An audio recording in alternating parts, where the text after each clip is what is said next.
Welcome. আজকের ভিডিওতে আমি আলোচনা করব ভারতের রাষ্ট্রপতির আর্থিক জরুরি অবস্থা ঘোষণা সম্পর্কে।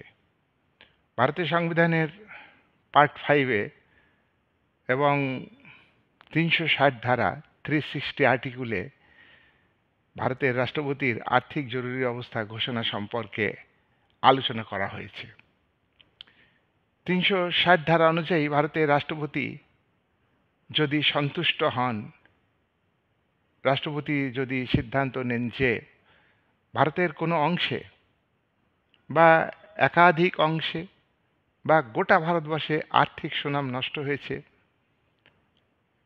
আর্থিক স্থিরতা স্টেবিলিটির অভাব দেখা দিয়েছে, স্থায়িত্ব নষ্ট হয়েছে, আর্থিক সুনাম নষ্ট হয়েছে, সুনাম বজায় রাখা সম্ভব হচ্ছে না, তাহলে এই জরুরি পরিস্থিতিতে ভারতের রাষ্ট্রপতি আর্থিক জরুরি অবস্থা ঘোষণা করতে পারবেন। এই আর্থিক জরুরি অবস্থা ঘোষণা রাষ্ট্রপতি করবেন প্রধানমন্ত্রী এবং তার ক্যাবিনেটের পরামর্শ অনুযায়ী, মূলত প্রধানমন্ত্রীর পরামর্শ অনুযায়ী। 1975 সালে ভারতের প্রধানমন্ত্রী শ্রীমতী ইন্দিরা গান্ধী 38তম সংবিধান সংশোধনের মাধ্যমে স্থির করেন যে ভারতের আর্থিক জরুরি অবস্থা ঘোষণা পুরোপুরিভাবে রাষ্ট্রপতির সন্তুষ্টির উপর নির্ভরশীল। রাষ্ট্রপতির সন্তুষ্টি যথেষ্ট, তার বিরুদ্ধে কোনো প্রশ্ন তোলা যাবে না। এক্ষেত্রে তিনি আর্থিক জরুরি অবস্থা ঘোষণা করলে রাষ্ট্রপতির এগেনস্টে এটা আদালতে মামলা করা যাবে না। ইন্দিরা গান্ধী 38তম সংবিধান সংশোধনের মাধ্যমে এটা ঠিক করলেন। তোমরা একথা জানো যে 1977 সালে কেন্দ্রে সরকারের পরিবর্তন ঘটে, জনতা সরকার ক্ষমতায় আসে। এই জনতা সরকার 44 অ্যামেন্ডমেন্টের মাধ্যমে 1978 সালে একটা ব্যবস্থা করে যে, অর্থাৎ 75-এর যে সংশোধনের মাধ্যমে রাষ্ট্রপতির প্লিজারের উপরে আর্থিক ক্ষমতা ঘোষণার যে গুরুত্ব দেওয়া হয়, সেটাকে বাতিল করে দিলেন। জনতা সরকার রাষ্ট্রপতির সন্তুষ্টি যথেষ্ট নয়, আর্থিক জরুরি অবস্থা ঘোষণা করলে তার এগেনস্টে প্রশ্ন দেখা দিলে আদালতে মামলা করা যাবে। অর্থাৎ ইন্দিরা গান্ধীর যে পরিকল্পনা আর্থিক জরুরি অবস্থার ক্ষেত্রে, সেটা বাতিল করে দিল জনতা সরকার। তাহলে রাষ্ট্রপতির প্লিজার গুরুত্বপূর্ণ কথা ঠিকই, এক্ষেত্রে প্রধানমন্ত্রী ক্যাবিনেটের কর্তৃত্ব আছে। সুতরাং রাজনৈতিক উদ্দেশ্যে রাষ্ট্রপতি আর্থিক জরুরি অবস্থা ঘোষণা করতে পারেন, তাই সেক্ষেত্রে আদালতে প্রশ্ন তোলা যাবে। যাই হোক, বর্তমানেও এই ব্যবস্থা চলছে যে আর্থিক জরুরি অবস্থা ঘোষিত হলেও তার বিরুদ্ধে আদালতে মামলা করা যাবে। রাষ্ট্রপতির আর্থিক জরুরি অবস্থা ঘোষণাকে 2 মাসের মধ্যে কেন্দ্রীয় পার্লামেন্ট, অর্থাৎ কেন্দ্রীয় আইনসভা পার্লামেন্টের 2 কক্ষের দ্বারা অনুমোদিত হতে হবে।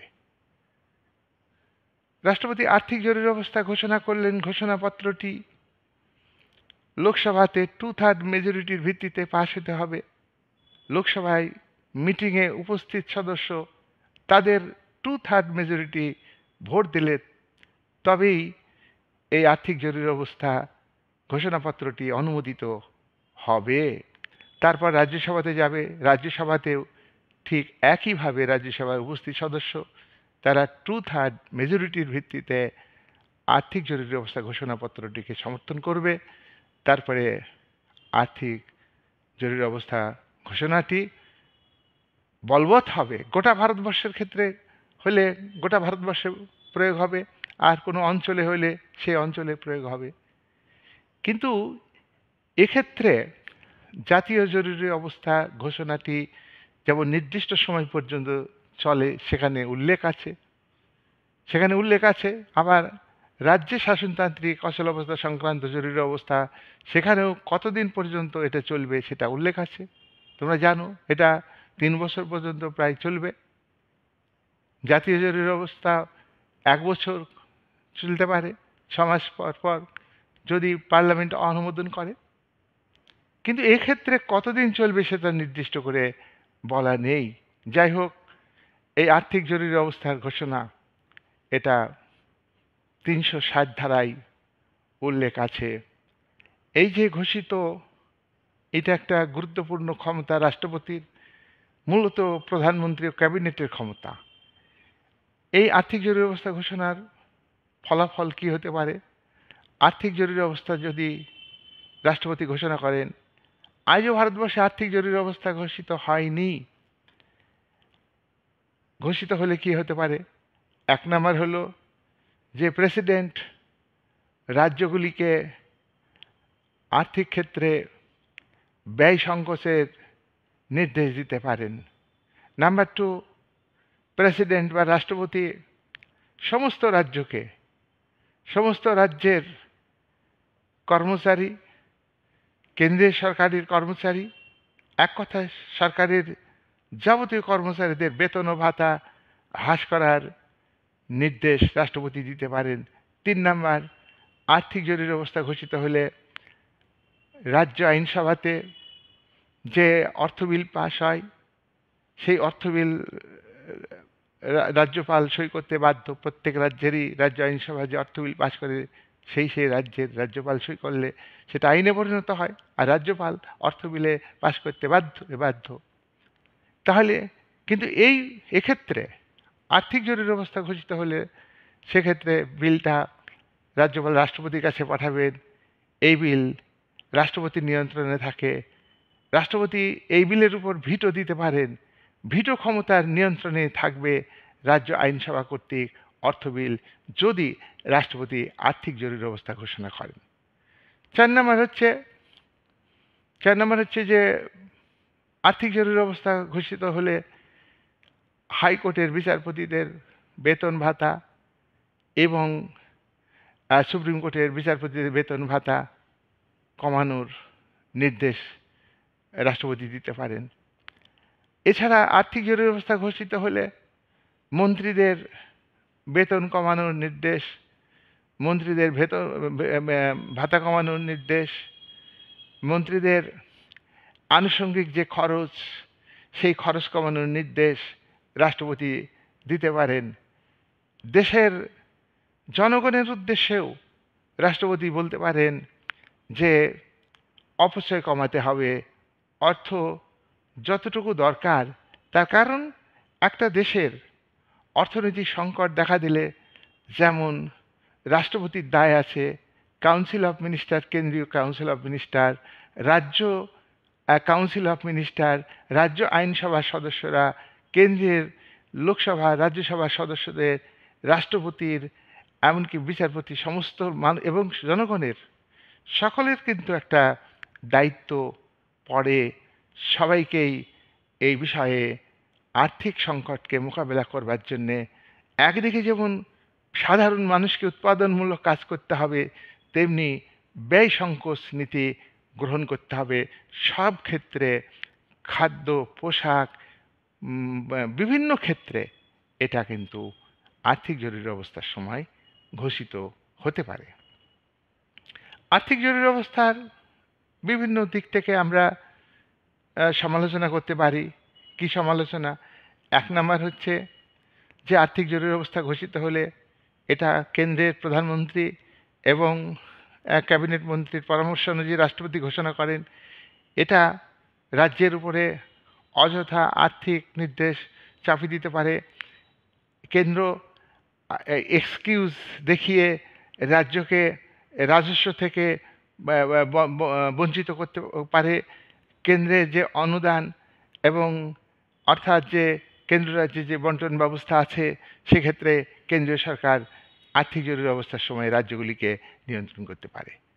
2 নম্বর, রাজ্য সরকার আর্থিক পলিসি গ্রহণ করতে পারবে না। এটা হচ্ছে রাজ্যের স্বাধীনতার বিরোধী। রাজ্য সরকারকে এই ব্যাপারে কেন্দ্রীয় সরকার নিয়ন্ত্রণ করে রাষ্ট্রপতির মাধ্যমে। ৩, কতদিন ধরে আর্থিক জরুরি অবস্থা গোটা ভারতবর্ষে চলবে বা কোনো অংশে চলবে তা নির্দিষ্ট করে সংবিধানে বলা হয়নি। যার জন্য এখানে রাজনৈতিক উদ্দেশ্য প্রণোদনের জন্য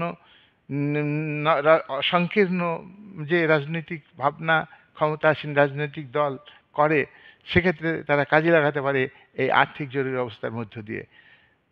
নেক্সট ৪ নাম্বার হচ্ছে যে ৩৬০ ধারা যে বিধি ব্যবস্থা আছে, এটা ৩৬০ ধারা বিধি ব্যবস্থা দরকার ছিল না। আজকে ভারতের সংবিধানের ৭ম অধ্যায়ে অর্থাৎ 7 পার্টে পার্ট 7-এ যে বক্তব্য আছে তাতে আর্থিক বিষয়ে অনেক বক্তব্য রয়েছে। আর্থিক সেখানে ৭ম তহবিলে আর্থিক বিষয়ে আলোচনা আছে। ২৪৯ ধারা অনুযায়ী মানে এককভাবে কেন্দ্রীয় আইনসভার উচ্চকক্ষ, স্থায়ী কক্ষ, রাজ্যসভা সিদ্ধান্ত নিতে পারে 2/3 মেজরিটি ভিত্তিতে যে কেন্দ্রীয় সরকার পার্লামেন্ট রাজ্য তালিকাভুক্ত বিষয়ে আইন তৈরি করবে। তাহলে এখানে আর্থিক জরুরি অবস্থার প্রভিশন রেখা এখানে যুক্তি আছে বলে অনেকে মনে করেননি। যাই হোক, আর্থিক সমালোচনা আমরা করলাম যে এখানে আর্থিক দুরবস্থার কারণে সত্যি যদি আর্থিক দুরবস্থা দেখা দেয়, ভারতবর্ষের উৎপাদন কমে যায় এবং দ্রব্যের উৎপাদন বাড়লেও চাহিদা কম, বিভিন্ন কারণে হতে পারে। সুতরাং এই আর্থিক সংকটকে দূর করবার জন্য আর্থিক জরুরি অবস্থার কথা যেটা সংবিধানে লেখা আছে সেটা প্রাসঙ্গিক। কিন্তু এটা যদি রাজনৈতিক মানে কারণে সংকীর্ণ রাজনৈতিক স্বার্থে যদি এটা ব্যবহার হয়, তাহলে সেটা কিন্তু কনস্টিটিউশনালি ঠিক হলেও এটা কিন্তু বাস্তবে ঠিক নয়। জেসি জোহারি বলেছেন যে আর্থিক জরুরি অবস্থার সময়ে ভারতের যুক্তরাষ্ট্রীয় ব্যবস্থার ক্ষুণ্ণ হতে পারে। এখানে আদর্শ যে যুক্তরাষ্ট্র অর্থাৎ যুক্তরাষ্ট্র কাঠামোর যেটুকু নিয়ম, সেই নিয়ম ক্ষুণ্ণ হতে পারে। এটা যদি ভালো উদ্দেশ্যে ব্যবহার হয় তাহলে অবশ্যই সেটা ডেমোক্রেটিক। যাই হোক, আর্থিক মানে জরুরি অবস্থা সংবিধানে উল্লেখ আছে। এটা আর্থিক পরিস্থিতিকে জরুরি পরিস্থিতিতে মোকাবেলা করবার জন্যে এটা খুবই তাৎপর্যপূর্ণ।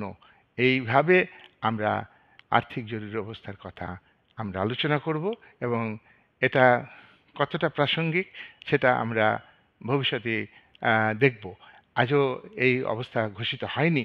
তবে একটা কথা কি, যে আর্থিক জরুরি অবস্থা ঘোষণার সঙ্গে সঙ্গে ভারতবর্ষে যে ধনবৈষম্য বৃদ্ধি পাচ্ছে, জাতীয় আয় বাড়ছে, মাথাপিছু আয় বাড়ছে, কিন্তু ধনীদের হাতে মূলধন বেশি কেন্দ্রীভূত হচ্ছে।